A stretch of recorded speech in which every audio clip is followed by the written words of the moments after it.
once I found out about your book, Adrien, you know, and Yvette told me that she actually had a copy. The only thing I was disappointed was that I could not order one online and have it delivered to my house. So, but other than that, I have been burning up a lot of cell phone time actually reading, and these photos are awesome.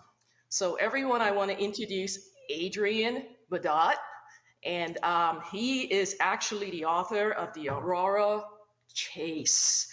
And this is just a little snapshot of what he's done. I know he's got a podcast, and he's on Facebook, and he's on Clubhouse, and he's got this following.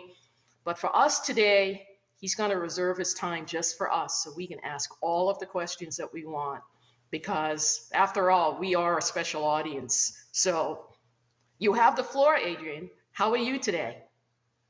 Thank you. I'm very good. Thank you for having me, Karen, and to take some of your time to actually host this panel. It's really awesome, and Yvette as well. And thank you so much to everyone who's on stage and who's listening. Yeah, so my name is Adrien, and I am a French professional astrophotographer and cinematographer.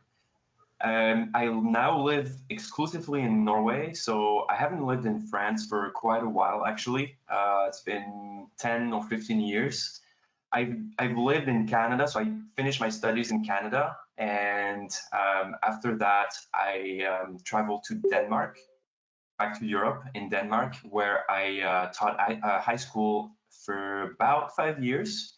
And this is actually, I think we're going to go back to that in a minute, but this is where I found my passion for the aurora, and that's what got me into the realm of photography, and that's how I made photography my full-time profession, basically.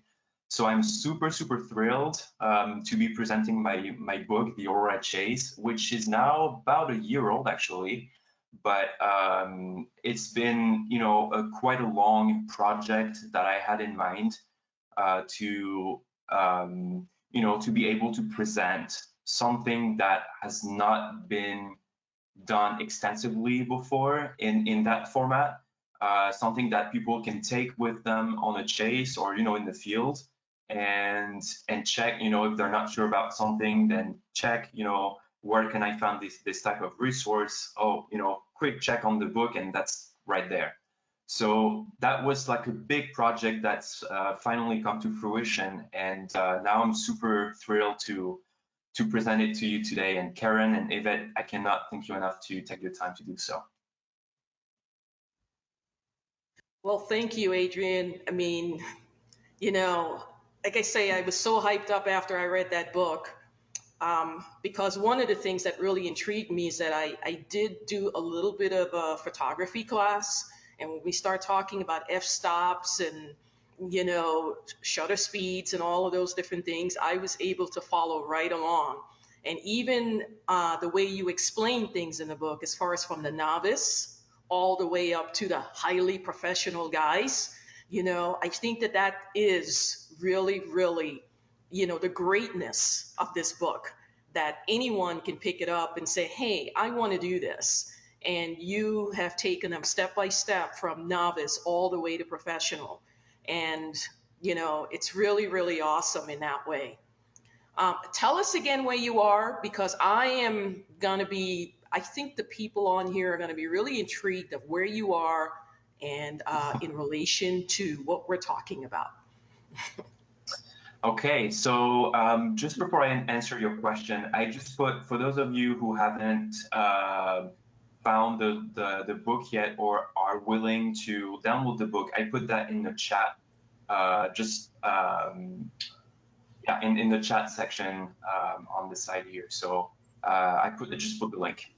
So, but to answer your question, so I am living now in northern Norway, but this is not only like the north, like way up there, it's actually about 200 miles, actually a bit more than 200 miles up above the Arctic Circle. So I'm within the Arctic Circle, and I'm at 70 degrees of latitude north, and I'm in the highest in terms of latitude big town on Earth, which is Tromsø, and that we call it the capital of the Arctic, typically. And I'm right below the aurora. Basically, if my sky is clear, I see the aurora almost every night. Oh my So goodness. yeah, it's just the right place to really enjoy the aurora. It's just right there, and it doesn't need a lot of input from the sun. And I think we can go back to that in later in the presentation. But we don't need a lot of activity from the sun to have aurora. It just appears like that. So I can. I do consider myself quite fortunate to be living in such a very nice environment. I'm in the fjord. Like I wish I could show you my view. Well, not right now because we're having a storm. But I wish, yeah, I have the view over the fjords. It's just if you've seen the movie Frozen, the cartoon, that's exactly that. The almost out of a fairy tale. It's just like that. So I'm really thrilled. How did you get started with something like this? What was the spark? So, so if I go back to the little story I was starting earlier, right after my studies, I finished my master's degree in Canada. I traveled back to at that time France because obviously I'm from France, sorry, and I was looking for a job at that point in relation to my master's degree. Unfortunately, that was when the economical crisis happened. So in the field that I was in, there wasn't a lot of jobs or openings. So I was looking around and I found this teaching position, which was supposedly going to be only momentary in Denmark because we had a few friends in Denmark, and I just found this position. So I just traveled to Denmark with only like a little suitcase, and then started this substitute teacher position. And after maybe 2 or 3 years, the one of the teachers who was my colleague at the school, he used to spend his time outside because he was the cadet teacher there, and so he was doing training at night, in the hills, especially also on the beach towards the north and everything. And I remember one day we were in the teacher's room and we were talking about the aurora. I just don't know how, but we came to talk about the aurora. I told him, that's my biggest dream to go and see the aurora. But unfortunately, the teacher's schedule didn't really allow me to travel that much. So he said to me that day, well, Adrien, you can see the aurora from Denmark if you're lucky enough and patient enough. I was like, no, you must be kidding me. I mean, when you think about the aurora, you always think about very wild Arctic location, like you have to travel way up north to like Alaska, Canada, Iceland, Norway. But like Denmark is not that much. So that sounded really funny and silly to me. So one night that the auroral activity was actually very high or forecast to be very high, he told me, well, Adrien, tonight's the night, so you should go take your chance on the beach and wait there for a few hours and see if you catch something. So I took him up on his word and drove to the beach, waited, I don't know, maybe like 5 hours. And I was just exhausted, just waiting in the cold, very windy that night. And I was actually turning back towards to go back to my car. And the tree line in front of me just lit up out of nowhere. And I did not know what it was. And I was, what is it? Is it like the moon? Is it a boat? Is it a car? But realizing that cannot be any of those things, I turned back, instinctively turned back, and I saw on the northern horizon, I was still close to the beach, so on the northern horizon, these dancing pillars, and I was floored. Like my jaw, I had to pick up my jaw. I was on the ground. I was in awe. It's undescribable. It's something when you see it for the first time, I think it's just, um, you can't speak. It's just, just renders you speechless. And so I stayed there for maybe 15 minutes, which was the duration of the show. I took in every sort of, every second and all the light. That it wasn't very colorful because it was very low on the horizon, but just the amount of light coming up from that aurora, lighting up the otherwise very dark landscape was just mesmerizing. And so I think that did it for me. That's what really sparked the interest. I mean, now I crossed something off my bucket list, but I don't know, it just sparked something in me. And the next day, I don't know why, I just wanted to capture it, to come back to that beach and try and capture the aurora.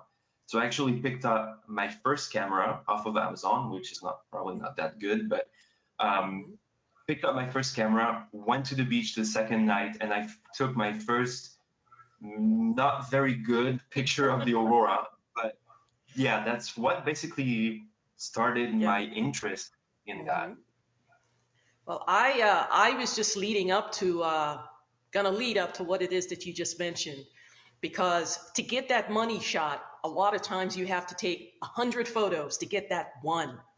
So, and change cameras and everything else. So how long did it take you from, hey, getting that camera on Amazon to realizing what equipment you had to get, and hey, here's this money shot that I can literally put up on a screen and sign my name to? How long did it take you to get from there to that point?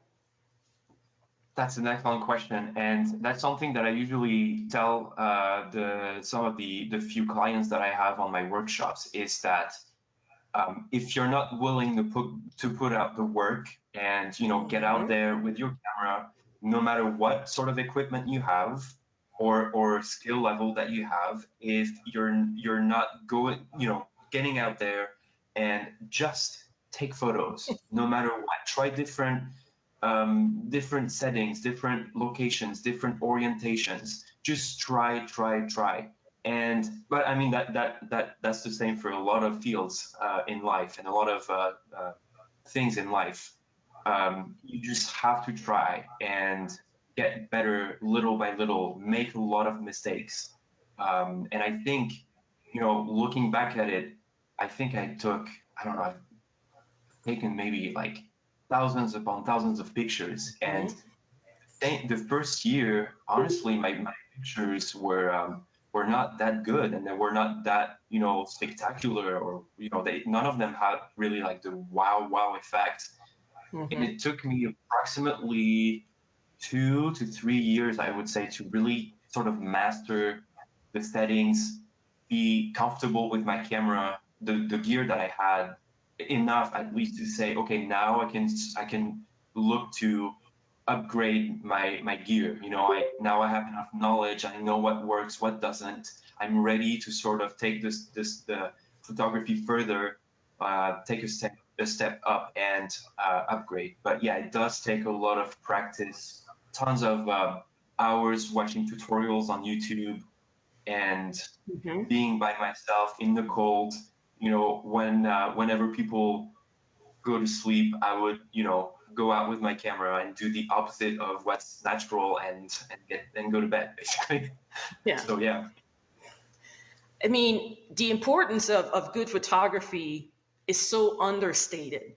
When you meet astronauts, when they're going up on a mission, one of the big things that NASA literally turns them into photographers, because there are the eyes up there that can actually show the world what's happening on the ground. And with us being able to get a really bird's eye view of Inspiration 4, who just launched and came back safely, you can see that, there was a lot of photography going on, and people were depending on that four-person crew to take some cool photographs, because without those photos, it's like you weren't even there. So I Mhm. think more than ever, especially with the audience that we have on today, and even for people who are just now thinking about space, because They may have thought that, well, I could never be an astronaut because I'm not Neil Armstrong. And now, based on what happened within the past week, where, all of us, including all the people who joined Project PoSSUM and want to learn a lot more about noctilucent clouds and everything else, we know now that we can play a part in this. And that's why what you're doing, is so, so very important, because it has always played a role in all of the stargazing and everything else. But the awareness of what's going on above us now and how the industry has been commercialized, I think that a lot more people will have an interest in what it is that you're doing and what you have to say. So are you opening up your doors or planning on doing more media or expanding your platform to reach folks, if not for people who want to become a part of Project PoSSUM, or just to make more people interested in what you're doing as far as photography in the world above us? Yes, and I think you just touched on something very important here is photography is taking, I mean, I've seen photography take, the interest in photography soar basically in the last years, and a lot of people are getting more comfortable livelihoods overall, I think, and they have access to more and more cameras. And I feel like photography, whether it is, photojournalism or like science photography or just like to show art, I think it has such an importance in our everyday lives. It is what, for me at least, it is to try and show the world what there is at night, when people are not, because nighttime is not it's not usually people's comfort zone in a way. I mean, it's dark, Mhm. we're not nocturnal animals, basically. So my goal is really to make people aware of the different phenomena that happen at night. And I think there's a huge potential because, as you mentioned, there are a few of these phenomena. We're just starting to scratch the surface, science-wise at least. Like you were mentioning noctilucent clouds, for example. Yes. And actually, if it wasn't for Jason, who saw my work on Facebook a few years ago, I would never be part of Project PoSSUM and probably would never have heard about Project PoSSUM. So it's so important for me to put my work out there so that, to raise awareness about these phenomena, and also the different sort of institutions and projects that there are out there, at least for science, for science sake in a way, because there's just so much we don't know, whether it is about the aurora, noctilucent clouds. I was thinking about sprites, red sprites, Right. Yeah. atmospheric phenomena. So many things we don't know that much about just yet. And I think photography has a lot to bring to the table in these fields. So yes, it's definitely so. Show my work for sure, but it's more of an incentive also for more people to pick up a camera and get out there and shoot, because I've seen in the recent years, I've seen the power of citizen science. What we can gather in terms of data is just phenomenal. Just with a little camera, it's just absolutely phenomenal. Yes. And with the rise of social media now, it's even better. We can gather and collect data on a mass scale, and that can help science in a major way, I think. Well, going through your book, caught my attention about the do's and don'ts. Can you share one of the biggest do's and share one of the biggest don'ts that you want to quickly share with the group? All right, so we're talking about Aurora Chasing, correct? Yes. Okay. Okay, so the biggest do when you go Aurora chasing, I would say, I would say it's twofold.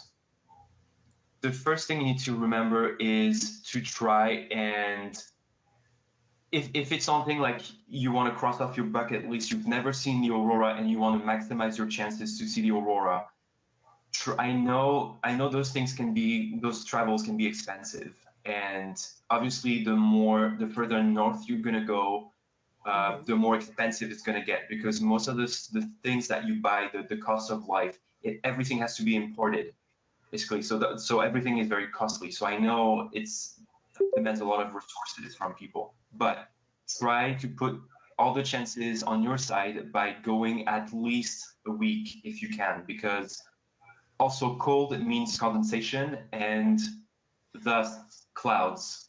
And so if you really don't want to miss out on 1, 2, 3 nights, being completely overcast, then go for several days at least. So at least 7 days I would recommend, because the more days you're staying, the more chances you have to at least find a little opening in the clouds and get to see the aurora. And the second thing is to be patient. The aurora is a very elusive and very varying phenomenon. And sometimes it just doesn't show itself for hours in a row. And then all of a sudden it just bursts in colors and brightness within seconds. So it's very important to be patient. Okay. Now the biggest don't. The biggest dome, yes. Yeah, I think it just it's logically connected to what I just said. Don't go to bed early, and I think that's the major mistake a lot of people make. Seeing like a faint aurora in the sky and saying, "Hey, I'm done for the night. I'm tired, and this is it. Like this is all I'm gonna see." No, this is most likely not what you're gonna see the whole night, because the aurora can get, in a matter of seconds, like I just mentioned, can get from 0 to 100. I mean, it can get literally from you not being able to see around you, so very, very faint aurora. You don't even see colors with the naked eye. It's a very faint sort of band, almost the same brightness of the Milky Way, if you've ever seen the Milky Way in the dark sky, to brighter than the full moon. I mean, it's just crazy bright. So be patient and don't go to bed at 10 in the evening, because yeah, most of the aurora happens around midnight most of the time. So there you go. I think that's the biggest do's and don'ts, if I have to recap. Well, I think people should really be paying attention to that, because patience pays. I keep hearing you say that you have to show up prepared to hang out for the long haul, and not just think that you can walk up and it's going to just appear. You just have to hunker down and wait for it to happen. So switching gears a little bit, someone is asking a question about the climate, and I know that I'm going to be asking you a question also. What can the aurora teach us about climate? Is it interrelated in any way, the two? So to try and summarize with a very concise answer, there hasn't been any proven evidence as of yet in the literature of an influence or a correlation of the aurora with lower atmosphere phenomena. And I mean, by lower atmosphere, I mean much lower atmosphere, at least the troposphere, so up to 7 miles up, right? I know there is some science being conducted as we speak to try and assess any potential correlation between a bit higher altitude phenomena like noctilucent clouds or blue jets or red sprites with the aurora and with air glow and everything that happens in the ionosphere basically. So I know there's a bit of science, maybe a lot of science being done at the moment, but so far I don't think there is any sort of correlation that has been proven between terrestrial weather, at least, and the aurora, which happens much higher in the atmosphere. Meaning, can we say that this whole phenomena about global warming wouldn't be affected, the aurora and all of that? Wouldn't there be no correlation between both of them? There may be some, and I'm taking this with forceps. We have this expression in French saying take that with forceps, because it's quite a touchy subject, and I don't pretend to know enough, obviously. Yeah. I'm not a scientist, so I think there might be some indirect consequences, because as the climate changes, obviously the constitution of the atmosphere will probably change as well, and so the chemical reactions within the atmosphere will definitely change as well. So as the aurora highly depends on the layers and the composition of the upper atmosphere, basically we have nitrogen, oxygen mainly. Then if these vary, then that will definitely have an impact on how we see the aurora and how we see the colors of the aurora, especially. Okay. We might expect actually some changes and some correlations. We just probably don't know it yet, because this will be very indirect. You know, the aurora is mostly an electromagnetic phenomenon. So so far, I don't think climate change is affecting the magnetism around the Earth. Maybe I'm making a mistake here, but yeah, composition-wise, I think that we might have some indirect implications in the future. Okay. All right. At this point, I want to transition out of just the one-on-one questions. I know that you may have a small presentation that you wanted to show the group. Do you want to do that, or are you open for questions right now? Let's see. I have my book open. I mean, I have a presentation that I usually give to people who take my classes, but this is very centered on the book in a way, and it goes into detail a lot. And I really, we only have a limited time, so. Okay. What we can do is I can take maybe 2 minutes to sort of go through the book very quickly, how it's structured, and maybe what is contained within the book, and then maybe Yes. I can take the one-on-one questions, if that's okay with you. Yes, sure. Go right ahead. Thank you. All right, so I'm just gonna go ahead and share my screen if I can. Now comes oh, there we go. Right. All right, can you all see my screen now? We can, yes. Thank you. Excellent. So I'm just going to go and so the book that we present today is an iBook. So that's an ebook for Apple devices. I'm working currently on releasing a version for Android tablets and phones. So it's in the making, and I'm also working on a paperback version, but transforming these all these charts and diagrams and videos into text, it takes a lot of time, because the goal of the book was to be very interactive, very sort of innovative. So the book works with a color code, and beside the titles, you will have the green, the orange, and the red dots, and those will tell you the green is for like very basic, very general knowledge. Orange is slightly more advanced. It's still very essential, but it's sort of a bit more advanced. And red is even a bit more technical. It's for people who really want to dive into the technicality of, for example, reading solar data and everything. So everything is color coded, and I think it makes it clearer to everyone. So the book is structured into 3 chapters.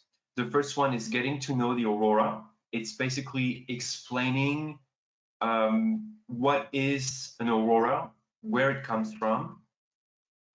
So what is an aurora, where it comes from, the sun.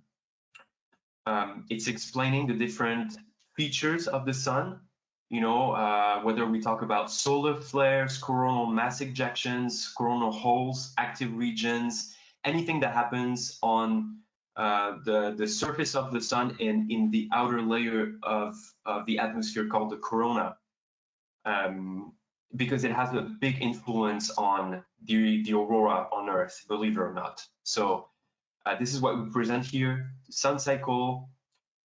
I present a lot on what's happening between the sun and the Earth, because I feel like there's a lot of misconceptions, around how the aurora is created and these events happening on the sun, and they have to travel through space. People think space is an empty space, but it's not. And a lot of those things happening on the sun, launching storms, solar storms, particles, it will just go through like this, and it's just not the case. And this is what makes aurora prediction so difficult, even for scientists. So this is what I present here. Then I quickly present how the aurora is created from the sun to Earth, what happens to those particles emanating from the sun, and how they end up in the Earth's atmosphere. So you can click on those figures and basically scroll through and see step by step how they're created. There we go. Explain a bit more about satellite pictures of the aurora. I know we just touched on satellite and how science is evolving at a very high pace in this regard. But I just like looking at the aurora from space must be such an amazing experience. I mean, that would be, for me, that would be the dream. So yes. Then I talk about when something is arriving at Earth, how Earth is reacting to those things that the sun spews at us, basically. And this is the geomagnetic activity. So I dive into detail with the geomagnetic activity scale. Then I talk about geomagnetic latitude and longitude. And one fun fact about this is that for the same geographic latitude, you see the aurora much further south in the US than you would in Europe. That's a fact that not a lot of people know. But if you're located, for example, in, let's say, the Great Lakes area, then you would see the aurora much like you would see it in southern Norway in Europe. And you have a difference of geographic latitude of, I think it's about 10 degrees, which is enormous, because we can see here the geomagnetic north is tilted towards North America. It doesn't follow, the aurora doesn't follow the pole, the geographic pole, it follows the geomagnetic pole. So those are a lot of fun facts that you should definitely be aware of when you go aurora chasing, because they can determine whether or not you see the aurora, basically. Right? Then I dive into the monitoring and forecasting of the aurora, which has a lot to it. I dive into a lot of the satellites, the different satellites, and why they're important. And then I dive into the different things that you should read. If you download an app, for example, the different charts that you have, what do they mean, how you should read them, because everything is more like it's a micmac. It's a big world out there, and unfortunately there are a lot of people downloading these apps, and they go in the field and they read the graphs wrong, and they end up not seeing the aurora and being disappointed. And there's a lot more to the aurora than just reading the graph. So I dive into those in detail here. And I go over step by step what resources you should use and where you should find them. So everything is in here. You can just click on those interactive figures and basically get, the links to all the cool scientists and forecasters in the field. The second chapter is experiencing the aurora in the field. So we go over the shapes, the different shapes of the aurora, the colors of the aurora, and what they mean, how you can see the aurora with the naked eye, for example, how our naked eye see the aurora versus the camera, what is true and what is wrong. People saying you cannot see the colors with the naked eye are definitely mistaken, because you can on some occasions. So yes, also auroral behavior, because like I mentioned in the introduction earlier, the aurora highly varies, especially at very high latitudes. So how to sort of predict the aurora, knowing more about its behavior, basically. So I go over this, and then, whoops, no, that's not what I wanted to do. Sorry, guys. It looks like the book quit on me, so I'm just gonna unshare my screen, and then the last chapter basically deals with photographing the aurora and filming the aurora. So what camera should I use? What lens should I use? What other gear? The settings, getting the composition right, and all those types of stuff. So I hope that I didn't take much of time and try to be concise, but this is what you can find in the book, and there are tons of resources, links, videos, interactive figures. So this is like very sort of new. This is not your regular paperback book. So this is why I've been working for a year almost on that book, and I'm so thrilled to finally have released it. It is definitely a fabulous book.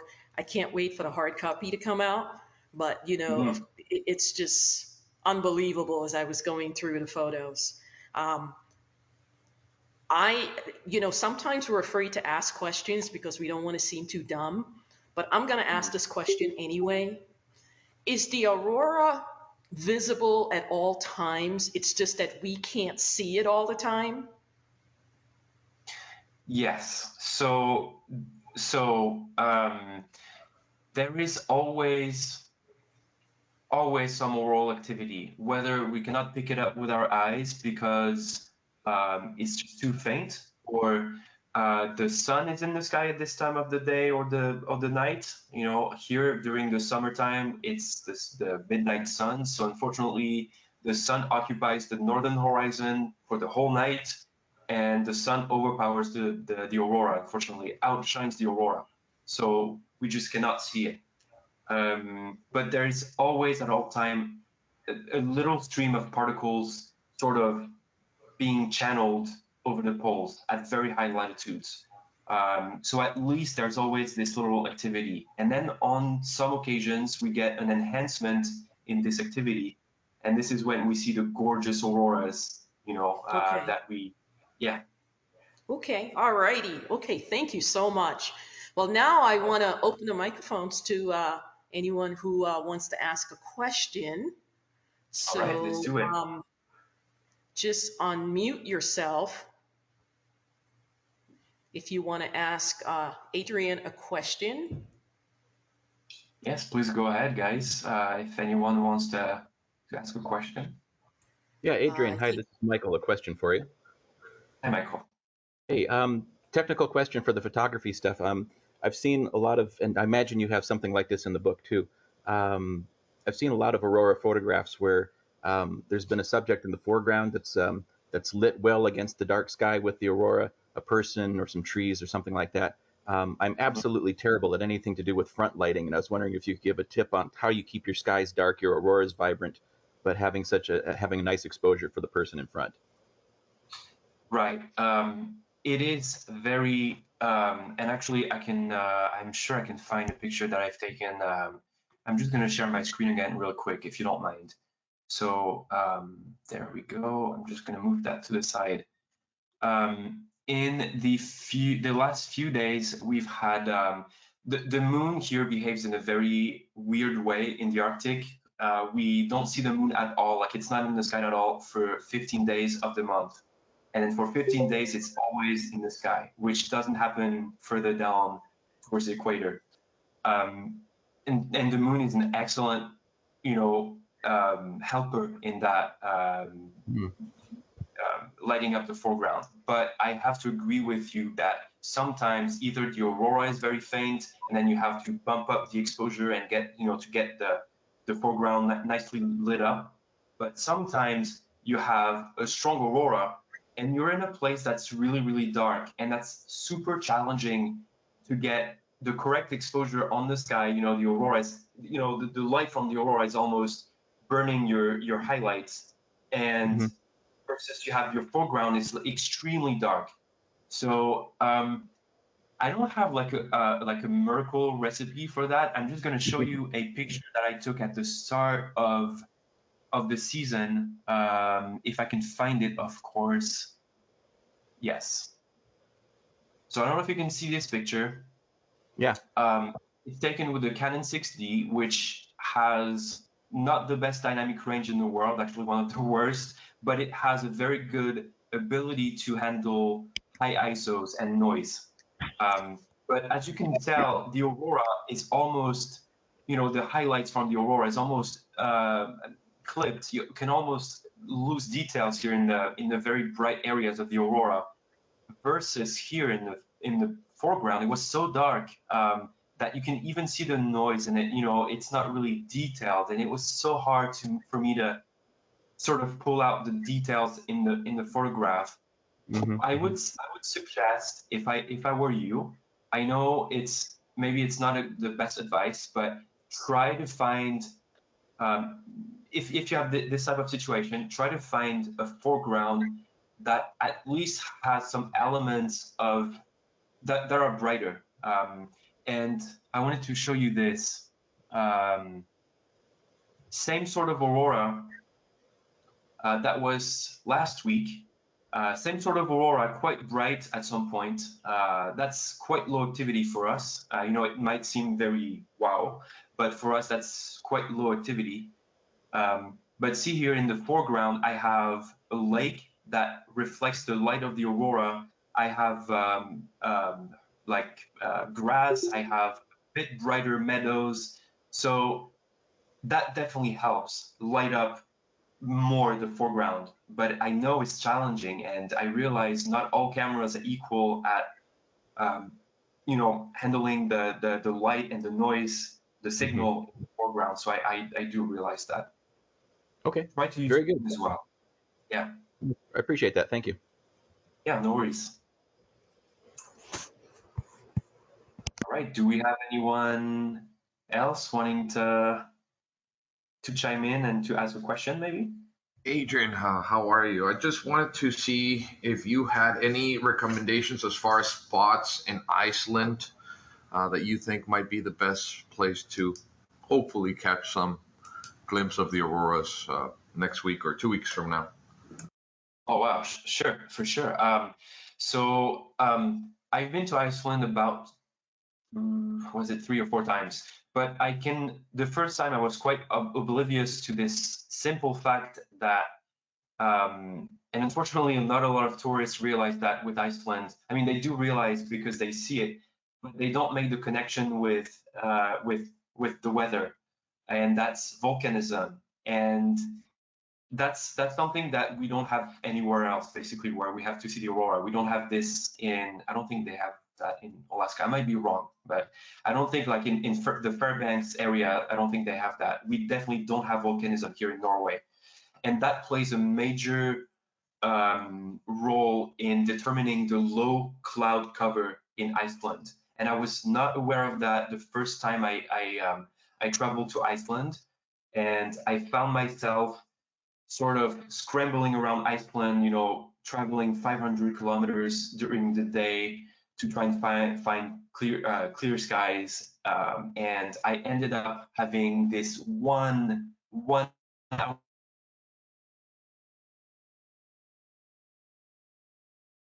for like 10 days. It just rained through a window one night. It rained the whole time.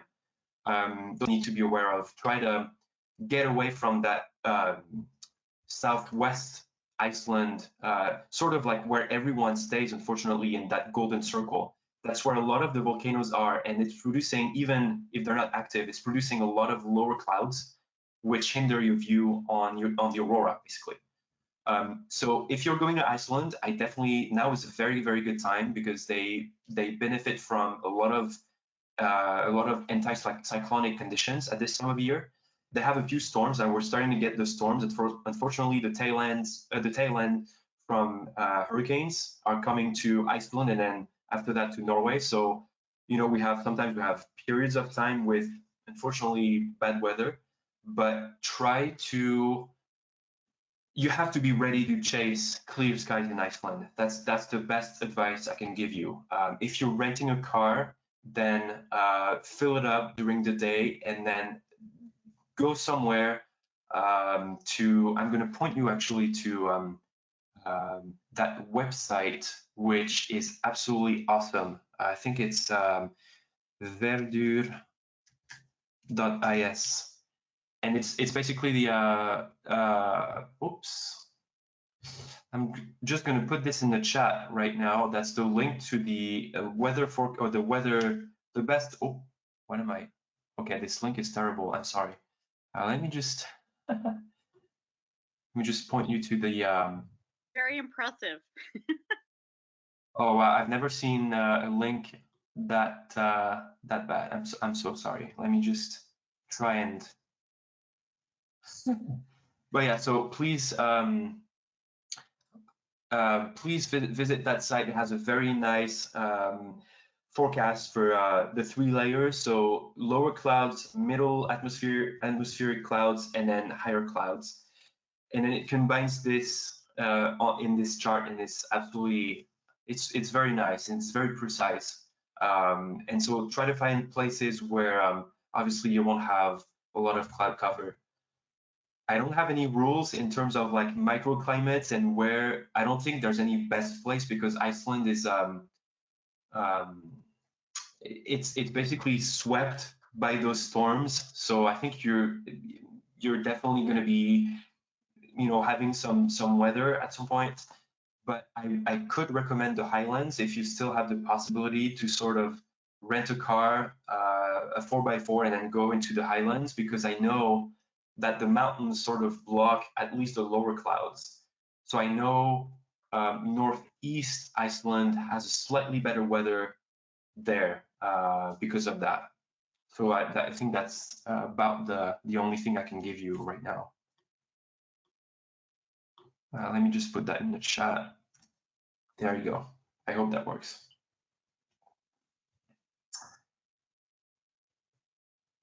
All right. Hey, does anyone have any other questions for Adrien? Hello, Adrien. This is Juan Carlos. I just wanted to ask you about the effects of the aurora, and you were mentioning any reaction from the animals around you. Do they behave in a specific way? Are they aware of the auroras? Any experience you have on that? Yeah, thank you so much, Juan Carlos. That's an excellent question, and that's one that we get a lot here when I guide people around the aurora.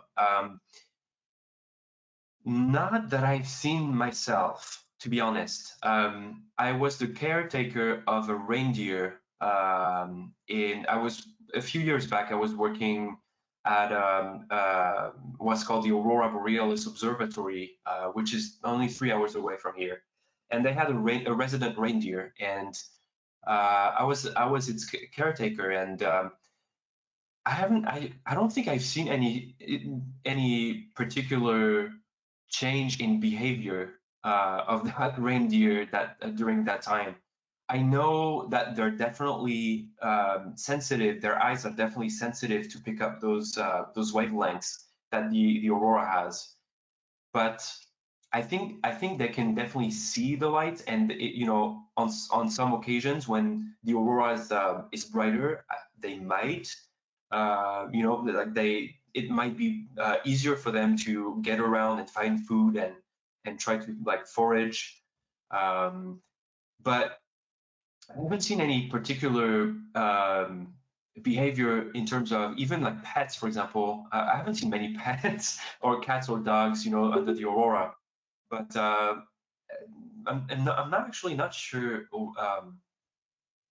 Research is being conducted at the moment. I know research is being conducted on the effect of the aurora on or potential effect of the aurora on bioluminescence, which is a phenomenon that happens in the water, or mostly in the water, I should say, with planktons and mollusks that glow in the dark. Basically, they're trying to see if the glow from the aurora is actually having any sort of effect on the mechanisms behind the bioluminescence. So that's definitely super interesting. But as far as I know, I'm not sure about the general sort of effect of the aurora on wildlife. So yeah, sorry if I if I couldn't answer that, but I That's haven't great. heard Thank of. you. Yeah. All right. I'll pipe in with a question here. Adrien, good to see you again. And Hi, Aaron. I was late, so I apologize if you already answered this. But I'm not an astrophotographer, but I have seen photos of before and after Starlink. So I'm just wondering how much of an issue that is, and how do astrophotographers sort of deal with sort of all those streaks that are now appearing. Maybe not just Starlink, but maybe in the future it might get worse with other companies. If you can just comment on that if you haven't already. Thanks. Thank you so much, Aaron. It's good to see you. I hope you're well, by the way. So I think that's a very very interesting topic, and I was actually discussing it. I was in one of those rooms, room, sorry, on Clubhouse with Yvette. Actually, I think I just can't seem to remember the name of that scientist who was talking back then. That was a few months ago, and we talked about the effect of satellites on us and back on Earth, but especially astrophotographers. I think it's making we're unanimous, I think, in saying that it has mostly a negative effect on how we view the night sky and how we take the pictures. And especially me, I have so what I'm doing mostly now is, of course, I do tours, Aurora tours and workshops and whatnot. But I also take a lot of content that I license to production companies to be used in documentaries and stuff like that. So time lapse is taking a photograph is, I guess I wouldn't say easier, but it's you have the power of easily removing any sort of object in the sky that you don't want now with tools like Photoshop or Lightroom or all the tools that are available to us now. But for film, it's much more complicated. When you take a time lapse, so a series of pictures, if that satellite is going to move across the frame, across maybe 25 to, I don't know, 50 frames, you're going to have either to, remove it at the source when you're post-processing your pictures on each and every 50 frames that you have, or try and sort of like crop out in post-process when you have the film ready. So either way, it's very complicated. And more now, I think last year was the first time I actually saw the train of satellite from SpaceX, the Starlink satellites, and my first reaction was not a good one. I'm not going to repeat what I said, but it wasn't a good one. Fortunately, they're making efforts to sort of dim out the light. They're applying some special coating on the satellites to sort of dim out the reflection of the reflectance from the sun. These satellites are also only visible, in a certain time slot from sunset to nighttime. But after a while, they become not visible because they don't catch sunlight. But in countries like us, where the sun lingers under the horizon for so long, you know, the course of the sun for us is very gentle, as opposed to at the equator, it's very steep. And so the satellites become invisible basically very fast. For us, you know, the satellites are, I mean, right now we see satellites all night. The sky is just covered in satellite. And actually, I can show you quickly. I was just editing some time lapse today. I think I can share my screen if you're interested, and you're gonna see that. Let me see if I can find my time lapse, maybe a random time lapse, to show you the number of satellites now that are present in the sky and that you can see on 4K time lapse. Let me see if I can find. Right, I'm just gonna share my screen. Let me see if I can do that. There we go.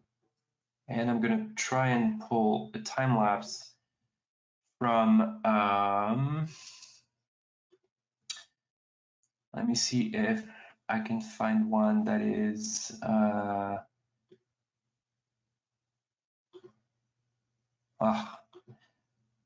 Yeah, let's try this one to show you. I hope you can all see the screen. Yep. That's taken right in the middle of the night, which would be our local midnight. So that's potentially where, you know, when the satellites would be the least visible. But we're also at the time of the year where the sun is still quite high under the horizon, if that makes sense. So a lot of the satellites will still catch the sunlight. So I'm going to play once the time lapse, so you can see it's quite beautiful. Just look at all these streaks in the sky. A few of them are shooting stars, but most of them are satellites. Just see how busy. I know the aurora is beautiful, and I know you might be looking at the aurora, but just look at just how many small streaks there are in the sky. I mean, all these that you see right there, you know, all at once. I mean, we're talking 1, 2, 3, 4, sometimes up to 10 satellites at once. So it is definitely becoming an issue. And I know it might seem petty for us or for like the general population, because we're so, you know, I mean, what is, I think that was one of Elon Musk's tweets a year ago, like, oh, like astronomers and astrophotographers, like what is the percentage of them in the general population, you know? But ultimately, I think that's still a question that should be raised, and you know, the discussion should be had, because, well, yeah, we're such a small percentage of the population, but we're all enjoying or trying to enjoy the night sky. And unfortunately, between satellites and light pollution, fewer and fewer people are actually able to see these beautiful things, and that's just like masking the night sky. I mean, who in your friends, who is able to tell you, I've seen the Milky Way in my life now, right? I know a lot of my friends say, wow, is this actually what you can see with the naked eye? Yes, this is actually what you can see with the naked eye. And they have no idea. So I think the discussion should definitely be had, and measures should definitely be taken in how we tackle this satellite problem. And I wouldn't say it's a problem. I might sound very negative because I don't want to sound negative.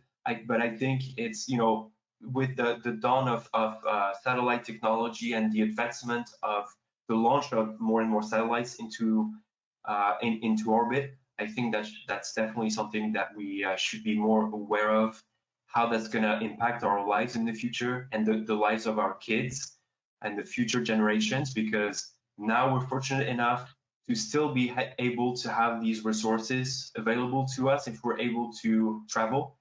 But maybe in the future, we might be looking at a sky that is completely filled with a network of satellites that are here to stay, you know, not moving. We're not going to be able to take any sort of pictures or time lapse of the sky without having any sort of human elements in it. So yeah, that's very interesting. Yeah, thanks for your perspective on that. You're welcome. Hi, Adrian. Yeah, I wanted to know, I know that you do classes, you said, in person, and I saw through the book. By the way, the book is perfect for someone like me who does not pick up a camera that often. It was easy for my level, and I'm a novice, so thank you for that. Do you offer virtual photography training or courses right now? And if you do, how can we sign up? Yes, I do. Everything is available on my website, which I will pin to the top here. Basically, I offer every day any sort of one-on-one, or it can be a group if people want to, if they feel more secure with other people, then I can definitely accommodate that. It's over Zoom. It's mostly one-on-one, like I said, and it's I think I have during the day I have several slots available. I try to be time zone friendly so that people all over the world can join. So I have from 10 a.m. my time to 8 p.m. my time, which should cover most of the spectrum of time zones. So I'm gonna try and find my the link to those workshops right now, and it's anyone can join. There's no real skill set that you should have. It's for all levels. That can be on how to post process the pictures, but that can also be like a sort of a prep workshop, like how to prepare for photography and how to set up the camera and everything. Everything can be done remotely nowadays with the COVID situation, unfortunately. So yeah, I just put the link in the chat. So yeah. Thank you. Welcome. Anyone else with any other questions? But there is a question here in the chat. I believe it's from Aaron, and it says, does the color of the aurora change a lot depending on some geographical point where it's observed from? Yes and no. I wish I could tell you a very concise and easy answer, but generally speaking, no. Like your location, I should say actually your longitude does not play a role. When you're gonna rotate into nighttime, you're not gonna have the same aurora as the ones that have rotated outside of nighttime, obviously, because the aurora always changes. But you potentially have the same show and the same colors. So it just depends on the activity at the moment that you're viewing the aurora, but your geographic longitude does not play a role. Your geographic latitude now might play a role because there are different factors on how you can see the aurora. And the prime factor is how far away you are from the aurora. For example, people in the States, in the upper states, on many occasions, actually, they can see the aurora, on when the activity picks up a little bit, then you can see the aurora as pillars or an arch on the horizon. Pardon me. So they're quite distant from the aurora, and thus they can see the whole spectrum of the aurora from top to bottom, basically, from the bottom green to then you have the red or the magenta, and then sometimes you have the blue color.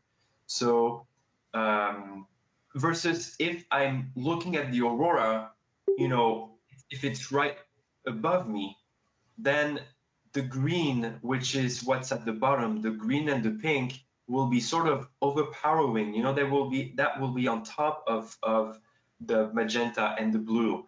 So I will have much more difficulties actually making out those colors. Sometimes you find like holes and you can see the colors, but it just depends on your latitude, I think. But mostly, I think what's modulating that the colors is the altitude of the aurora and the intensity at which the particles from the sun shoot in, punch through the upper atmosphere and bump into the different atoms and molecules of the atmosphere. So if they penetrate really far down and if they have a lot of force, then they will most likely produce a very vibrant pink and green, because they will reach down to height of 80 kilometers, which is where most of the molecular nitrogen can be found. And above that, unfortunately, molecular nitrogen is very rare. So they will sort of, depending on the activity and how powerful how much energy those particles, mostly electrons, have, they will sort of have different effects on atoms and molecules. But now I guess we're entering the realm of quantum physics, which I'm by no means an expert in. So I just have a general understanding of that. So, but that's I think that's a general answer to that color question, I think. Well, thank you, Adrien. I think we've gotten to mostly all of the questions. There's a last question here about, now that the sun is in a more active cycle, what differences in colors and latitudes can we expect? That's a very good question. Okay, so my chasing career started in 2015. So I've gone through, I started at solar maximum, and 2019 was solar minimum. For those of you who don't know what solar maximum and solar minimum is or are, basically the sun has cycles of activity of, on average, is about 11 years. And it goes from minimum to maximum. Minimum being there's not a lot of activity on the surface of the sun. We don't have a lot of sunspots, active regions, and things that can basically launch solar storms at us. And maximum, where we have when you look at a picture of the disk of the sun with this double belt of active regions, they look very impressive, actually. And those can potentially launch solar storms. And this is a very active sun. And this is what we are transitioning towards now.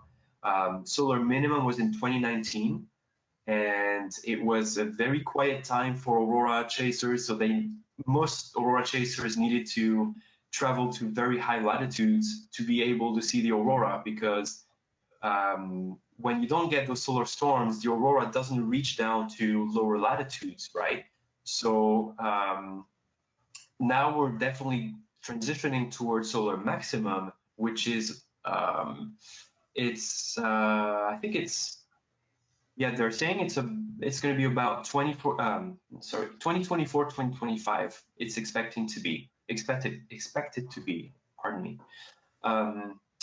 So I think we're expecting, I'm definitely seeing now, in the last year, I can tell you, I can already see a major change in how we view the Aurora here at high latitude.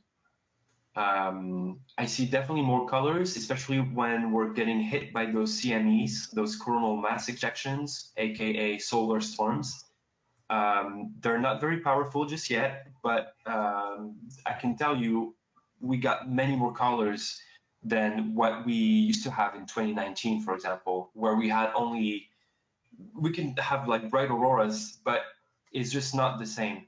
And now that we're getting towards solar maximum, we're going to get more and more auroras being visible at even lower latitudes. So everyone living, for example, in the central states or southern Canada, the upper states, even in, I would say, at latitudes like the UK, Belgium, those, I wouldn't say southern latitudes because for us it's southern, but I would say further down towards the equator, they should definitely expect having more and more of these big solar storms where they can see aurora with the naked eyes, the big red pillars and the very impressive shows. I think we're going to get more of those in the next years.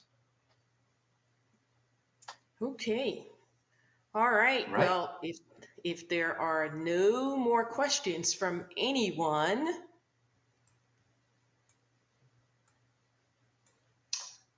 Do you have any final words for us, Adrien? Oh, do I have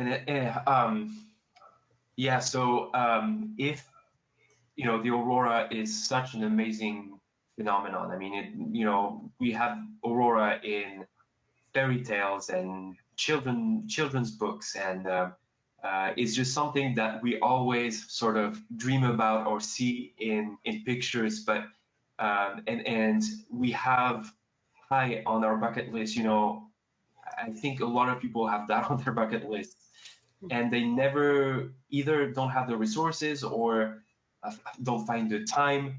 But really, it's even better than what I can possibly tell you it is. You know, the experiencing the aurora in person is such a life-changing experience, that you should do it. Do it. I know it's high on your bucket list, but please take the time. Try and find the resources to go and experience your first Northern Lights, because it will definitely change the view that you have on the world. It's a very humbling experience because it just puts you back in the perspective of you being so small and the aurora being so big. You know, when you look at those huge pillars extending into space, almost being, you know, the a bridge between you and space. You know, it's not because of nothing that the Vikings called the aurora the Bifrost. You know, this transition bridge between the Earth and space. So it is tremendous, and it needs to be experienced at least once in your life. So please go and chase the aurora, and hopefully pick up my book and learn a thing or two about the aurora. And good luck. Yeah, that's the final words. Yes, well, thank you. Thank you very much for your time today, Adrien.